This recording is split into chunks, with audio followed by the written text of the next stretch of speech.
वज़ीर आला पंजाब मरीम नवाज शरीफ की क़यादत में सूबा भर में ज़कात, खैरात और अतियात के निज़ाम को मुनज़्ज़म और शफ़ाफ़ बनाया जा रहा है। पंजाब चैरिटीज़ एक्ट 2018 के तहत किसी भी कानून के तहत रजिस्टर्ड हर खैराती इदारा चैरिटी कमीशन में रजिस्टर्ड हो ताकि आपके अतियात हकदार तक पहुँच सकें। सूबा भर में गैर रजिस्टर्ड और कालादम तंजीमों को खैरात देना गैर कानूनी है। अपनी ज़कात, खैरात और अतियात सिर्फ पंजाब चैरिटी कमीशन से रजिस्टर्ड इदारों को दें और इसके QR कोड सर्टिफिकेट की तस्दीक करें ताकि आपका माल और दौलत सिर्फ मुस्तहिकीन तक ही पहुँचे। अगर आपको किसी खैराती इदारे के बारे में कोई शिकायत हो, जैसे वो गलत काम कर रहा हो या दहशतगर्दाना सरगर्मियों में मुलव्विस हो, तो फौरन पंजाब चैरिटी कमीशन को इत्तला करें। कालादम तंजीमों की जानिब से चंदा जमा करने की इत्तला 0800 11 111 पर दें और गैर रजिस्टर्ड तंजीमों की इत्तला हेल्पलाइन नंबर 042 99 2148712 पर दें।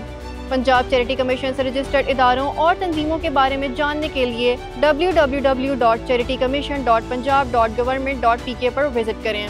अपने सदके, ज़कात और खैरात को सही हाथों तक पहुँचाना हम सबकी जिम्मेदारी है, जो कि न सिर्फ एक महफूज पंजाब की ज़मानत है बल्कि अल्लाह की रज़ा हासिल करने का भी एक ज़रिया है।